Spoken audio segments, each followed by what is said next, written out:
Hello student, welcome to our channel Pharmacy India, and today we are going to start our first class of pharmacognosy. Diploma की ये पहली class है और इस class में chapter 1 में हम पढ़ेंगे definition, history, present status and scope of pharmacognosy के बारे में। तो बेसिकली हम जानेंगे कि फार्माकोग्नोसी जो टर्म है उसे कैसे डिफाइन किया गया है, कहाँ से उसका हिस्ट्री आया है, उसके प्रेजेंट स्टेटस और स्कोप डिफरेंट फील्ड्स में कहाँ कहाँ अप्लाई होता है, उसके बारे में हम डिटेल स्टडी करेंगे। चलिए स्टार्ट करते हैं। सबसे पहले हम देखते हैं definition and introduction of pharmacognosy के बारे में। क्या कह रहा है डेफिनेशन? डेफिनेशन के according it is a branch of bioscience which treat in details medicinal and related product of crude or primary type obtained from plant, animal and mineral origins। मतलब pharmacognosy जो है वो बेसिकली एक bioscience का branch है जिसके अंदर हम क्या करते हैं, डिटेल स्टडी करते हैं। किसके बारे में? मेडिसिनल और उससे रिलेटेड जो भी प्रोडक्ट ऑब्टेन होते हैं, प्राइमरी और crude products which is obtain from what? Plant, animal and mineral origins. इनसे जो भी हमें ऑब्टेन हो रहा है क्रूड प्रोडक्ट्स। क्रूड का क्या मतलब होता है? जो भी ऐसे प्रोडक्ट जो नेचुरल स्टेट में प्रेजेंट होते हैं without any chemically treated. Natural मतलब क्रूड फॉर्म में, जैसे कि आप मान लीजिए कोई जैसे क्लोव है, ठीक है, क्लोव जिसे लौंग कहते हैं, उसे हम क्रूड फॉर्म में ही उसके प्लांट से हम उसे कल्टीवेट करेंगे, उसे तोड़ा जाएगा वहां से, तो वो उसका क्रूड फॉर्म होगा। तो चलिए देखते हैं आगे। It is derive from Greek word, Greek word से लिया गया है फार्माकोग्नोसी जो टर्म है, और वो दो वर्ड से मिलकर बना हुआ है। एक तो फार्माकॉन जिसका मतलब होता है अ ड्रग, और सेकंड होता है गिग्नोस्को जिसे कहीं कहीं पे गोनोसिस भी कहा जाता है। तो फार्माकॉन का मतलब होता है ड्रग और गिग्नोस्को या फिर ग्नोसिस मतलब होता है to acquire the knowledge of. मतलब दोनों का कॉम्बाइन कर दें तो इसका मतलब होता है कि किसी ड्रग के बारे में जानकारी हासिल करना या प्राप्त करना, उसे क्या कहते हैं? फार्माकोग्नोसी कहते हैं। लेट्स देख लेते हैं ड्रग का क्या मतलब होता है। ड्रग्स तो बोला जा रहा है, ड्रग क्या होता है वो भी देख लेते हैं। तो ड्रग ऐसा कोई सा भी मेडिसिन जो एक्सटर्नल और इंटरनल, बाहरी और आंतरिक दोनों के लिए क्या हो, यूज हो for human being and animals. Animals और ह्यूमंस के लिए, दोनों के लिए यूज हो ऐसा कोई सा भी सब्सटेंस, ठीक है। और दूसरी चीज ये कि ये किसी डायग्नोसिस, ट्रीटमेंट या मिटिगेशन। मिटिगेशन का मतलब होता है किसी की सिवियरिटी कम कर देना, इलनेस की जो भी सिवियरिटी है उसे कम कर देना, मिटिगेशन कहलाता है। And intended to be use for preparation of any disease और डिसऑर्डर इन ह्यूमन बीइंग और एनिमल्स। मतलब ऐसा कोई सा भी सब्सटेंस या कोई सा भी मेडिसिन जिसे हम इनटेक कर रहे हैं या फिर बाहरी अप्लाई किया जा रहा है ह्यूमन या फिर एनिमल्स में, बेसिकली ये डायग्नोसिस, ट्रीटमेंट और मिटिगेशन के लिए यूज करते हैं। और साथ ही साथ ये क्या करता है, किसी भी डिसीज जो ट्रीटेबल हो और डिसऑर्डर जो अनट्रीटेबल हो उसकी सिम्टम्स को कम करने के लिए भी यूज किया जाता है। उसे हम क्या कहते हैं? ड्रग कहते हैं। क्रूड ड्रग्स क्या होता है? ड्रग तो पढ़ लिया। क्रूड ड्रग्स क्या होते हैं? क्रूड ड्रग्स ऐसे natural occurring substance which is either obtained from plant, animal, mineral, which is used in their natural state without any processing except drying or size reduction। मतलब कि कोई सा भी नेचुरल ऑकरिंग सब्सटेंस, जो हमने पहले भी देखा था पहले स्लाइड में, तो कह रहा है कि जिसे कहाँ से ऑब्टेन किया हो, प्लांट, एनिमल या मिनरल, तीनों सोर्सेज से जो हमें ऑब्टेन किया होगा, और वो क्या रहना चाहिए? अपने नेचुरल स्टेट में होने चाहिए। इसमें कोई सा भी प्रोसेसिंग आप नहीं कर सकते हैं सिवाय ड्राइंग के, जिसे सुखाना कहते हैं, और साइज रिडक्शन। साइज रिडक्शन का मतलब होता है कि उसके साइज को कम कर दिया जाए। लाइक लीव्स, अगर किसी प्लांट के बड़ी बड़ी लीव्स हैं तो उन्हें आप स्टोर करने के लिए या उसे आगे प्रोसेसिंग करने के लिए आप उसका साइज को क्या कर दोगे? रिडक्ट कर दोगे। तो ये दोनों को छोड़कर अगर कोई भी प्रोसेसिंग इसमें होती है तो वो क्रूड ड्रग्स में नहीं आएंगे, लेकिन ये सिर्फ दोनों चीजें ही इसमें मान्य है। अब इसके एग्जाम्पल्स देख लेते हैं। एग्जाम्पल्स में है विंका, जिसे आप सदाबहार के नाम से जानते हैं हिंदी में। विंका का जो होल प्लांट है वो क्या किया जाता है? यूज किया जाता है as a crude drug.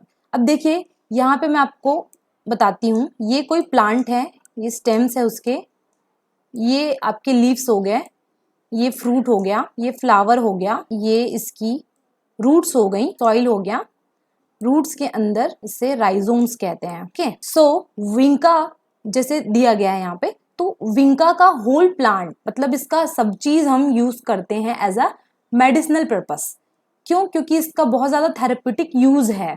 Vinka में एक केमिकल कंस्टिट्यूएंट्स होता है विनक्रिस्टिन, विनब्लास्टिन, दोनों जो होते हैं वो as a anti cancer use किए जाते हैं, इसलिए इसका जो होल प्लांट है वो मेडिसिनल पर्पस यूज किया जाता है। सेकेंड है क्लोव। क्लोव आप लोग जानते हैं, नॉर्मली आपके घर में भी कहीं पे भी मिल जाता है। उसका फ्लावर बर्ड यूज किया जाता है। क्लोव के ऐसे फ्लावर बर्ड्स होते हैं, उसको क्या किया जाता है, यूज किया जाता है। कोरिएंडर एंड क्यूमिन, कोरिएंडर धनिया, क्यूमिन जीरा, ये फ्रूट होते हैं। फ्रूट को कल्टीवेट किया जाता है, उसे वहां से निकाला जाता है। तुलसी और नीम ये लीफ से ऑब्टेन किया जाता है। तुलसी में anti bacterial, anti viral, anti fungal, ये सारे एक्टिविटीज होते हैं। नीम में भी वही होता है, एंटी बैक्टीरियल, एंटी फंगल, तो इसका लीफ क्या किया जाता है, यूज किया जाता है। लीव्स ऑब्टेन कर लिया गया। सिंकोना, सिंकोना जो है उसे दालचीनी कहते हैं, आप सभी के घर में है, आप जानते हैं। तो उसका बाग जो होता है, जैसे कि ये किसी प्लांट का स्टेम है, स्टेम से निकलने वाला एक पोर्शन, उसे क्या कहते हैं, बार्क कहते हैं। तो सिंकोना का बार्क जो है वो बेसिकली यूज किया जाता है। और सिंकोना से हमें क्विनिन, क्विनिन एक्टिव कंस्टिट्यूएंट होता है और वो एज अ एंटी मलेरियल की तरह यूज किया जाता है, इसलिए इसका भी मेडिसिनल प्रॉपर्टी बहुत ज्यादा है। सर्पगंधा, सर्पगंधा का रूट यूज किया जाता है, ये रूट यहाँ से। और सर्पगंधा से एक रेजरपिन नाम का एक्टिव कंस्टिट्यूएंट उसका होता है, उसके अंदर केमिकल मिलता है। एक्टिव कंस्टिट्यूएंट मतलब केमिकल होता है, वो क्या होता है, वहां से रेजरपिन ऑब्टेन किया जाता है। और वो जो रेजरपिन होता है वो एज एंटी हाइपरटेंसिव यूज किया जाता है, इसलिए इसका रूट यूज करते हैं। लास्ट है टर्मरिक। टर्मरिक में क्या है कि आपका राइजोम यूज किया जा रहा है। टर्मरिक आप सभी को पता है कि हल्दी को कहते हैं, और वो कहाँ से ऑब्टेन किया जाता है, राइजोम से ऑब्टेन किया जाता है। तो ये बेसिकली पूरा होल प्लांट जो आपका होता है वो as a medicinally purpose use किया जाता है। चलिए अब चलते हैं आगे। अब इसका फुल डेफिनेशन देख लेते हैं फार्माकोग्नोसी का। तो it is a branch of science and a tool for crude drug standardization which deals with the scientific and systematic study of structural, physical, chemical, biological character and evaluation of crude drug along with geographical sources, history, method of cultivation, collection and preparation for the market, their proper storage and their application in the improvement of health. तो अब यहाँ कह रहा है कि pharmacognosy जो है वो ब्रांच ऑफ साइंस है और इसे एज अ टूल यूज किया जाता है for crude drug standardization. Standardization का मतलब होता है कि किसी भी क्रूड ड्रग का उसकी आइडेंटिफाई करना उसको, और उसके साथ ही उसकी प्यूरिटी और क्वालिटी को भी चेक करना, ठीक है। Which deal with scientific and systematic study. अब इसमें साइंटिफिक और सिस्टमैटिक स्टडी की जाती है क्रूड ड्रग की, जिसके अंदर इंक्लूड है study of structural, physical, physical means उसका ऑब्जर्वेशन किया जाएगा कि ये कैसा इसका अपीयरेंस है, किस कलर का है, ये फिजिकल हो गया। स्ट्रक्चरल में उसकी स्ट्रक्चर देखी जाएगी केमिकल कंस्टिट्यूएंट की। केमिकल के अंदर वही केमिकल कंस्टिट्यूएंट्स होंगे, उसके बारे में अब जानकारी हासिल की जाएगी। बायोलॉजिकल कैरेक्टर, बायोलॉजिकल कैरेक्टर के अंदर क्या आ जाएगा कि उसके अंदर कौन कौन से बायोलॉजिकल कैरेक्टरिस्टिक्स हैं उसके, उसका क्या रोल है, इवन यूजेस भी बायोलॉजिकल कैरेक्टर्स के अंदर आ जाएंगे। And evaluation of crude drugs. Evaluation, evaluation का मतलब होता है कि किसी क्रूड ड्रग का डिटेक्ट करना या किसी का आइडेंटिफाई करना। आप कैसे करोगे इवेल्युएशन? इवेल्युएशन दैट मीन्स उसका स्ट्रक्चरल, फिजिकल और केमिकल, इवन बायोलॉजिकल कैरेक्टरिस्टिक को आइडेंटिफाई करना, वही उसका क्या हो गया, इवेल्यूशन हो गया। जैसे हम फार्माकोग्नोसी के प्रैक्टिकल्स में भी इवेल्यूशन किया जाता है क्रूड ड्रग्स के बारे में, वो आप सभी को पता होगा। देन अलोंग विथ, अब इतनी सारी स्टडी हमने कर ली, इसके साथ साथ क्या देखेंगे, इसका जियोग्राफिकल सोर्सेस क्या है।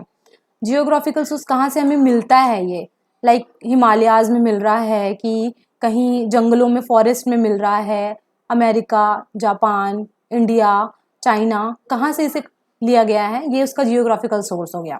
हिस्ट्री, कि इसे फर्स्ट टाइम कब बताया कि इसमें मेडिसिनल प्रॉपर्टी होती है, ठीक है। और मेथड ऑफ कल्टीवेशन, कल्टीवेशन का मतलब मैंने बताया था पहले भी कि कल्टीवेशन का मतलब होता है किसी चीज़ की कृषि करना, कृषि, ठीक है, और उसे प्रॉपर कंडीशन में उसे उगाया जाना। कोई अगर मेडिसिनल प्लांट है तो उसे उसकी खेती कर रहा है, कोई क्लोव हो गया या फिर सिंकोना, जो भी आप बोल लो, जो भी क्रूड ड्रग कह लो, उसका कल्टीवेशन करना, उसका क्या क्या मेथड, किस मेथड से आप उसे कल्टीवेट करेंगे, वो सब भी इसमें पढ़ा जाता है। उसका कलेक्शन कैसे किया जाएगा and preparation for the market. आपने कल्टीवेट कर लिया, कलेक्शन कर लिया, उसके बाद उसे आप कैसे प्रिपेयर करेंगे मार्केट में लाने के लिए।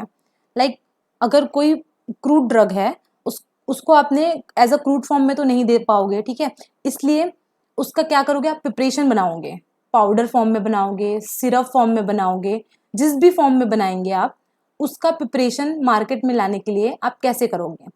प्रिपरेशन करने के बाद उसका प्रॉपर स्टोरेज भी बहुत ज़रूरी है, प्रॉपर स्टोरेज बहुत ज़रूरी है। और ये भी आपको पढ़ना बहुत ज़रूरी है कि इसका स्टोरेज आप कैसे करोगे। फिर लास्ट आ जाता है इसका application in the improvement of health.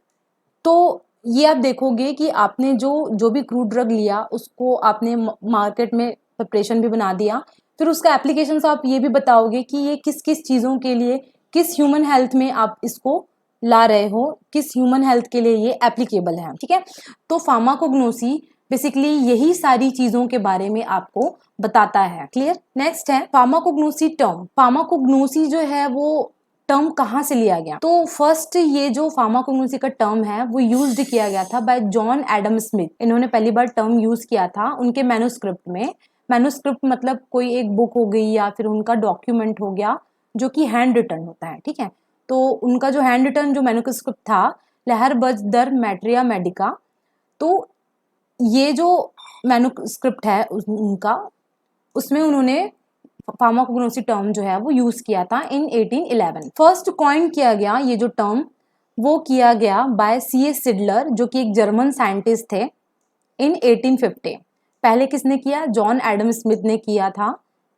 और जो कॉइंड किया गया टर्म, मतलब जिसे गढ़ा गया, जिसे बनाया गया, ठीक है, वो किसने किया, C.S. सिडलर ने किया था। उनके टाइटल वर्क ऑफ एनालेक्टा फार्माकोग्नोस्टिका, इसमें उन्होंने क्या किया था, फर्स्ट टर्म को, मतलब फार्माकोग्नोसी के टर्म को क्या किया गया, बनाया था। तो अगर आपसे पूछा जाएगा कि पहली बार किसने फर्स्ट कॉइन किया गया था, तो आप कहेंगे C.S. सिडलर ने, उसे आगे बढ़ाया जाता था, ठीक है।